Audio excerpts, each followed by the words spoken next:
നമ്മൾ ഇന്നുണ്ടാക്കാൻ വേണ്ടി പോകുന്ന വേറൊന്നുമല്ല, കുറച്ച് വെറൈറ്റി ഞാൻ ട്രിങ്കറ്റ് ഡിഷ് മാറ്റിയിട്ട് ട്രിങ്കറ്റ് ബോക്സ് ആണ് ഒഴിച്ചിരിക്കുന്നത്. അത് വെന്തുപോലെ ആവുമെന്ന് എനിക്ക് ഒരു നടപടിയില്ല, കാരണം ഇതിൽ അത്യാവശ്യം ക്ലേ എൻ്റെ കയ്യിൽ കുറവായിരുന്നു. ലാസ്റ്റ് ക്ലേ വെച്ചിട്ടാണ് ഈ സാധനം ഉണ്ടാക്കിയത് കൊണ്ട് തന്നെ ഇതിൻ്റെ അടപ്പൊക്കെ ഉണ്ടാക്കി വന്നപ്പോഴത്തേക്ക് അത്യാവശ്യം നല്ല തിന്നായിട്ടാണ് അടപ്പൊക്കെ സെറ്റാക്കി എടുത്തിരിക്കുന്നത്. പിന്നെ ഉണങ്ങുമ്പോൾ ശരിയാവുന്നുള്ള എൻ്റെ അമിത വിശ്വാസത്തിന് പുറത്താണ് ഞാനിത് ഉണ്ടാക്കി തുടങ്ങിയത് തന്നെ.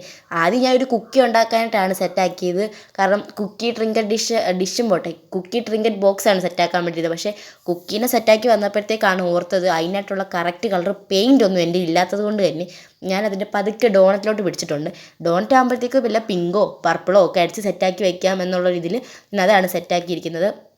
അതുപോലെ തന്നെ ഈ ട്രിങ്കറ്റ് ബോക്സ് ഒക്കെ ഉണ്ടാക്കുന്ന എനിക്ക് ഏറ്റവും ഇഷ്ടമില്ലാത്ത പരിപാടിയാണ് ഈ കറക്കി വയ്ക്കുന്നത്.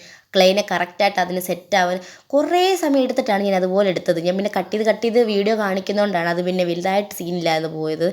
അതുമാത്രമല്ല, ഒരു കുറേ സമയം എടുത്തിട്ടാണെങ്കിൽ ഇതിന് അവിടുന്ന് ഇവിടെ നിന്നൊക്കെ പൊടിഞ്ഞു വന്നിട്ട് ആദ്യം ഉണ്ടാക്കിയ മൊത്തം പൊട്ടിപ്പോയി. രണ്ടാമത് ഒന്നും കൂടെ തേച്ചുണ്ടാക്കിയതാണ് നിങ്ങൾ ഇപ്പോൾ ഈ കണ്ടുകൊണ്ടിരിക്കുന്നത്. പിന്നെ ഇതിന് സെക്കൻഡ് പാർട്ടായിട്ട് ഇടലേ നടക്കത്തുള്ളൂ, കാരണം നല്ല തിക്കായിട്ട് ഉണ്ടാക്കിയപ്പോൾ മറ്റേത് തിന്നായിപ്പോയി. അതുകൊണ്ട് തന്നെ ഉണങ്ങാൻ കുറച്ച് ടൈം എടുക്കും എന്നാണ് എൻ്റെ ഒരു വിശ്വാസം. അതുകൊണ്ട് തന്നെ ഞാൻ സെക്കൻഡ് പാർട്ട് 2 ആയിട്ട് ഇതിനെ പെയിൻ്റ് അടിക്കുന്നതൊക്കെ ഇടുന്നതാണ്. പെയിൻ്റ് അടിക്കുന്നതിന് മുമ്പായതുകൊണ്ടാണ് തോന്നുന്നു അത്ര വലിയ വൃത്തിയൊന്നും എനിക്ക് തോന്നിയില്ല. പെയിൻ്റ് അടിക്കുമ്പോൾ സെറ്റാകും എന്നാണ് എൻ്റെ ഒരു വിശ്വാസം. അപ്പോൾ എന്താണെങ്കിലും ഒരു വിധത്തിൽ ഞാനിത് ഒപ്പിച്ചെടുത്തിട്ടുണ്ട് എന്ന് തന്നെ പറയാം. അപ്പോൾ ഇതിന് സെക്കൻഡ് പാർട്ട് ഉടനെ വരുന്നതായിരിക്കും എന്ന് ഞാൻ പറയത്തില്ല, കാരണം ഇത് ഉണങ്ങിക്കഴിഞ്ഞാൽ എനിക്കിത് ഇടാൻ പറ്റത്തില്ലാത്തതുകൊണ്ടാണ്. അപ്പോൾ ഇത്രയുള്ള ഇഷ്ടപ്പെട്ട ലൈക്കൊക്കെ ചെയ്ത് സപ്പോർട്ടാക്കൂ. ബൈ.